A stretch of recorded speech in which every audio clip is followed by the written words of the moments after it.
Hello, Ryan here, aka Mac, and welcome. The roadmap has been updated, plus today we should see some interesting updates. As always, a huge thank you to all of my patrons and channel members. Thank you so much for the support, it is truly appreciated. And I do apologize for my voice, I'm still pretty poorly.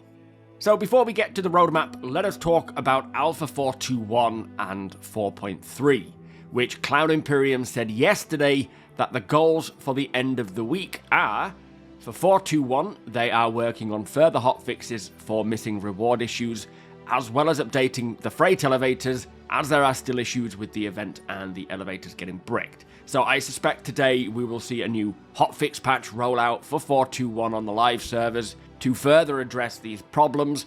Hopefully they can get them working completely, so the issues are a thing of the past. Now, Alpha 4.3 Evocati release approaches, with them stating that they are working to have a 4.3 PTU build ready for today, being Friday. And they say that the goal is to initially roll this out to the Evocati for a couple of hours, and then push that to the wider audience shortly after the weekend.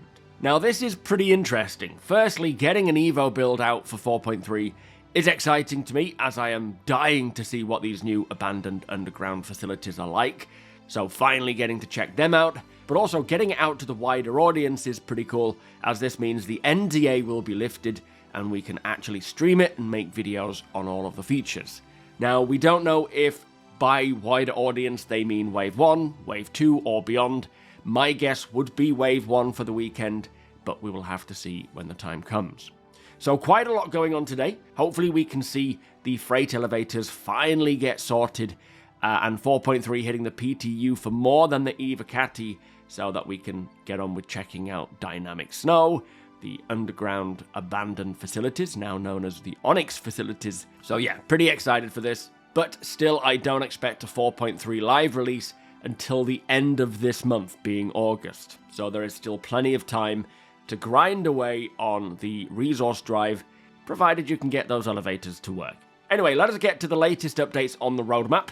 We now have actual picture cards for the 4.3 updates. As you can see here, we have the following 3 new hairstyles that will make their way in, showing 2 new male hairstyles and 1 new female hairstyle. Nothing to rave about, but the more options we have in the character customizer, the more interesting the verse will become. We can also see this new card for Dynamic Snow, which is just showing snow. So not really a lot to go on here, but I am very happy to see more weather types rolling out, and hopefully it is a sign of things to come, with new weather updates coming for each patch for the foreseeable. That would be very nice. As it says on this card though, snow will only be applicable to the planets and moons where snow already exists, but it will be using this same dynamic system that we have for rain, where weather fronts will roll in, dump their weather, and then dissipate and move on. Next, we have the 3 new special ships offered by Wicolo, being the Starlance Attack, the Drake Golem, and the Anvil Terrapin, each with their own upgraded components and unique livery, and it does look pretty nice, although I can't be bothered going through all the hoops to get them. And then the final new visual card addition are for the light combat stealth suits, being from ASD, or Associated Science and Development, and the other being a Wicolo special.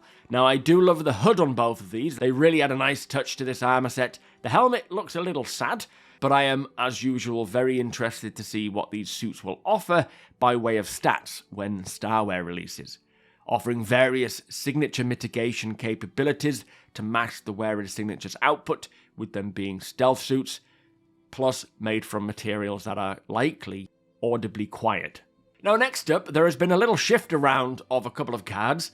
Firstly, with the name of the abandoned underground facilities being revealed. Now, these are called Onyx facilities, and these are to be the next new points of interest that are found on every moon in the Stanton system. There are 12 moons, so at least 12 of these, and it says that these facilities are enormous, multi-level structures. Now, these are going to be the locations of the cooperative zones that were also slated to come in 4.3, but the cooperative zone card has been temporarily removed, as the gameplay for them is not going to be ready in time for when 4.3 releases, with it saying that the Onyx facility missions are now being categorized as sandbox activities rather than cooperative zones.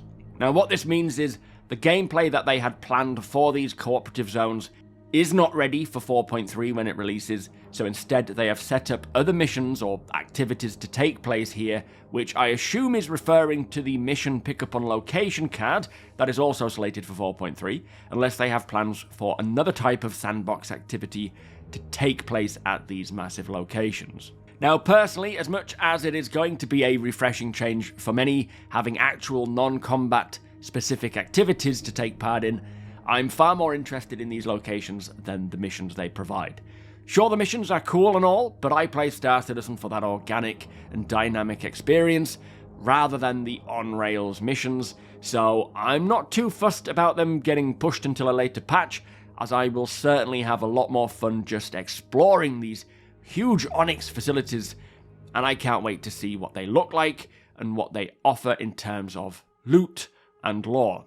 Now, I suspect the Onyx facilities are also to be utilized by the ongoing Regen Crisis narrative. In what way, I have no idea. The cooperative zones might have been part of this, but as we don't know who or what Onyx is, as there is currently no lore on that name, we will have to wait to find out more. But for me, as much as I'm probably showing just the distribution centers in the background for this segment due to the complete lack of visuals for these Onyx facilities, the fact that they are referred to as enormous multi-level structures has got me very excited. Now they sound like the sort of location you would find while wandering the wastelands in Fallout, where you enter the building and then you can spend just hours exploring and looting. However, there will be no loading screens, so it is all open to bump into other people, and who knows what we will find in there. Now, from my own imagination, if they could have at least one Onyx facility on Calliope with an alien-style xenomorph inside, I would be very happy. They don't have to tell us that there's an alien in there, just put it in there and let us find out for ourselves. For me, though, these facilities are what I'm looking forward to the most in 4.3, that and the dynamic snow, so hopefully Alpha 4.3 will drop to the PTU for at least the Evocati today and then push out to the rest, and I can get exploring them.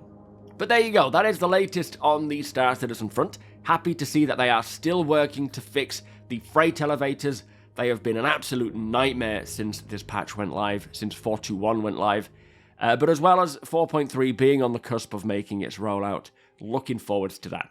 With that said though, if you would like to transform your phone or tablet into your ship's dashboard, do check out GameGlass, and using that link below, I could get you 15% off any lifetime passes or 10% off any monthly or annual passes. It is actually free to use. You do get access to 3 free shards, and I highly recommend it, especially the Aegis and Drake shards. And any purchase made using that link does directly support the channel, so it is very much appreciated. If you do enjoy my videos, please do consider subscribing and helping the channel to grow. I will not be streaming today due to this cold that I have. Still coughing and spluttering, so it wouldn't be very nice to watch live. Hopefully I'll be all better by Monday. You can watch me here on YouTube or over at twitch.tv/SuperMacBrother. The link is below. Hit the thumbs up if you don't mind, it does the channel a big favour, and tick that notification bell if you'd like to be notified when my videos go live. Again, a huge thank you to my patrons and channel members. Thank you for your support, thank you for watching, and I'll see you in the next one.